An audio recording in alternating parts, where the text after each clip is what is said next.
¿Qué tal? Soy Carlos Elizondo, bienvenidos a Primer Círculo.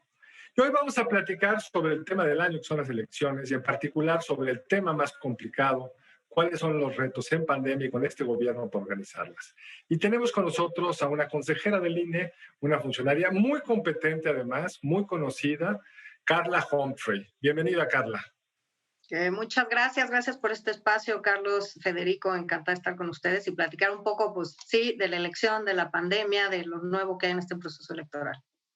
Bueno, una cuestión, el sistema electoral mexicano es muy particular porque necesitan ustedes convocar a varios millones de ciudadanos, primero a capacitarlos y de ahí se hace una selección, y esos son los ciudadanos con los que nos vamos a topar el día de elección en las casillas.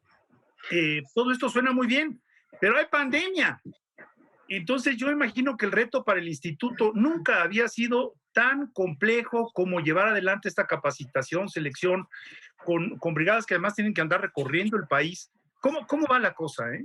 Bueno, la verdad es que si bien un proceso electoral nunca es igual a otro, siempre hay retos distintos, actores distintos, etcétera, pues este tiene dos grandes notas que lo hacen como muy diferente. Lo primero es justamente la pandemia, ¿no? Yo creo que todas y todos estamos esperando que durara 3, 4, 6 meses, ya estamos por cumplir un año, ya nos tocó organizar ahora sí el proceso más grande de la historia en medio de una pandemia. ¿Qué hemos estado haciendo?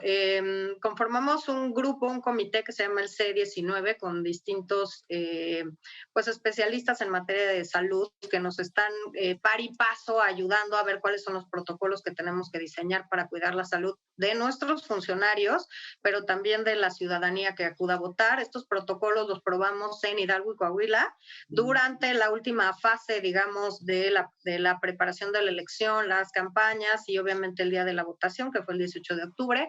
Creo que tuvimos resultados buenos porque no hubo como un pico de contagios, no se elevó a partir del día de la jornada electoral.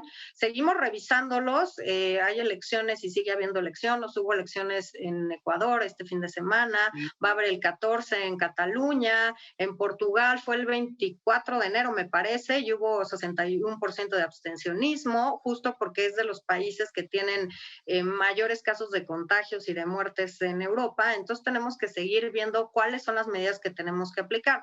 ¿Qué estamos haciendo? Bueno, por supuesto, pues para ir a votar cambiamos muchas de las formas. Por supuesto, estamos respetando la sana distancia, 1.5 metros. También nuestros funcionarias y funcionarios tienen mica, llevan cubrebocas. Estamos posibilitando que cada quien lleve su pluma, ¿no? Porque para evitar el riesgo de estar pasando de mano en mano un crayón. Podemos ir con tapabocas, aunque la credencial, ¿cómo me vas a identificar si soy yo el que yo soy? Te lo bajas un minuto, ¿no? En lo que te revisan. No respiras. Pero sí hay que acudir, digo, es importante que todas y todos nos cuidemos, entonces sí hay que ir con cubreboca, sí se pedirá, obviamente no te podemos restringir la entrada a votar o el derecho a votar, tendremos algunos cubrebocas adicionales, pero el llamado es que para que las y los ciudadanos vayan a votar con su cubrebocas. Bueno, Federico mencionó un tema que es bien importante, perdón que te interrumpa, pero millones tienen que participar ciudadanos. De hecho, ya lo sortearon, ¿no? Ya sabemos a quiénes arranca. Letra A, agosto y septiembre. Sí. Letra A, agosto y septiembre. Entonces, recuerden los que lo están oyendo, los que tengan letra A en su apellido, hayan nacido de agosto a septiembre, son los primeros en ser convocados para esta gran tarea. ¿Cómo los vamos a cuidar, Carla? Mira, primero te diría, vamos a instalar exactamente 163,244 casillas. Vamos a requerir solamente para estas casillas, pues casi 1,5 millones de ciudadanas y de ciudadanos. Estamos ya en el proceso de reclutar nuestros capacitadores, asistentes electorales y todas las personas que nos van a ayudar a ir de casa en casa a ver primero, ¿no? Este gran número de ciudadanos, ir viendo pues cuáles son las condiciones de cada uno, si alguno está enfermo o tiene alguna situación de vulnerabilidad que le impida participar en la jornada electoral, en fin.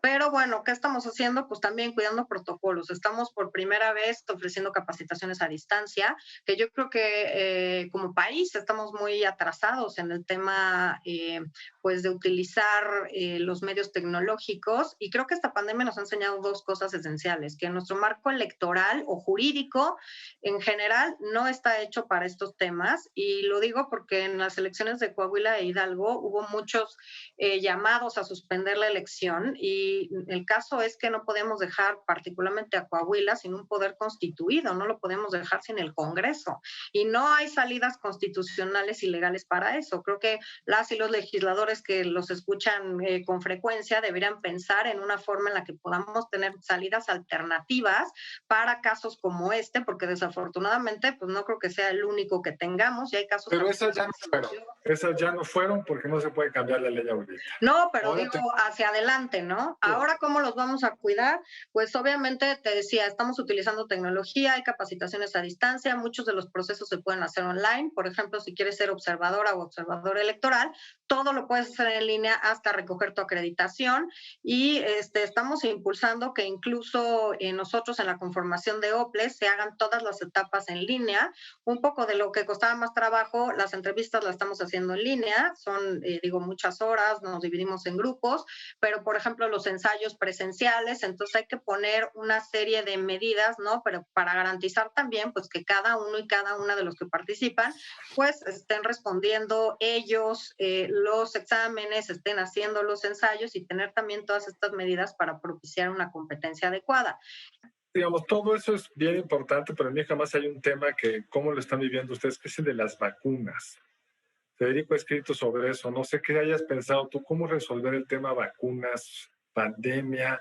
¿Se dará prelación a la capacitación a quienes tengan vacuna? ¿Cómo están pensando eso? Y ¿sabes qué también, Carlos? Yo creo que es muy importante pensar en todos estos ciudadanos que van a ir, que se están moviendo en el país, que deberían de tener prioridad porque pueden no solo infectarse, sino también convertirse en un foco de infección. Los que van de casa en casa.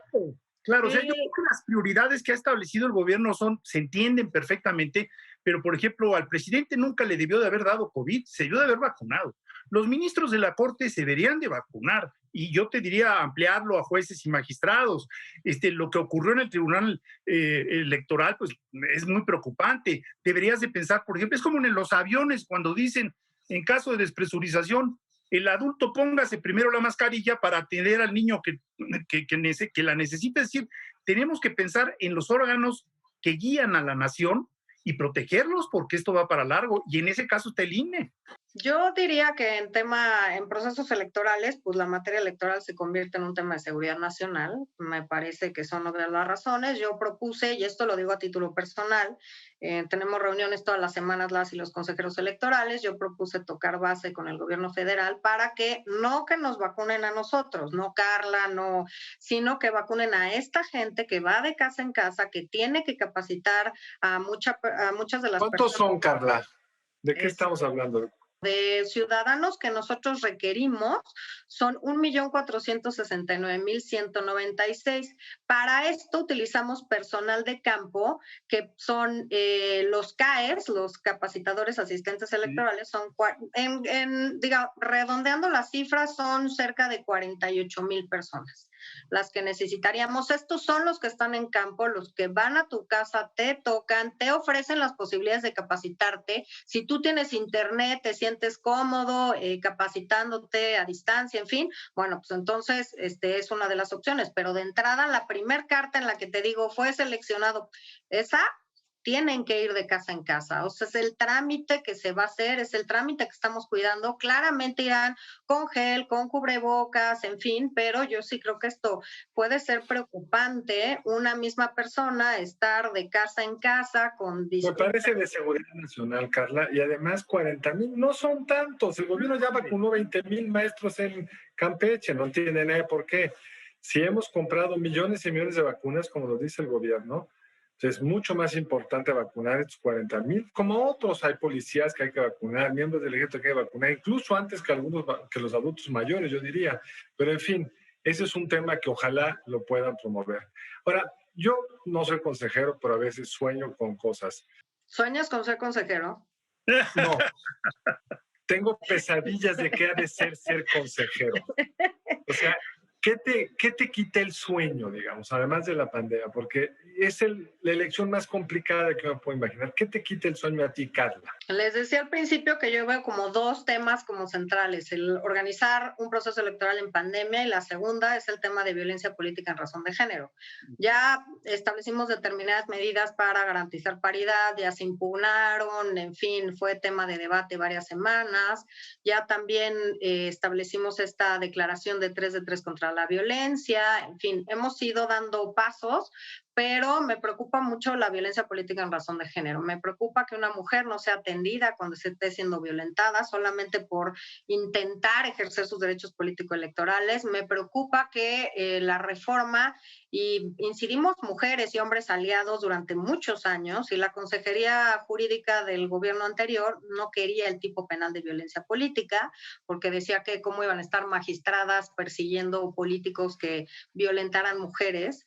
Y pues vimos claramente que necesitamos un tipo penal también, no solo sanciones administrativas, no solo procedimientos sancionadores que los desahoguen de forma sumaria, sino también una serie de medidas que inhibieran este tipo de conductas, y unas de ellas iban claramente por multas y por sanciones de... Pero eso no existe, eso no lo tenemos. Existe ya a partir del 13 de abril, que es de 2020, que se reformaron 8 leyes, 6 generales y 2 federales, para dar este marco, digamos, de combate a la violencia política en razón de género. A partir de esto, los partidos políticos tienen determinadas obligaciones, las autoridades electorales otras, la Fiscalía de Delitos Electorales también, y también hay una vía por la ley de responsabilidades.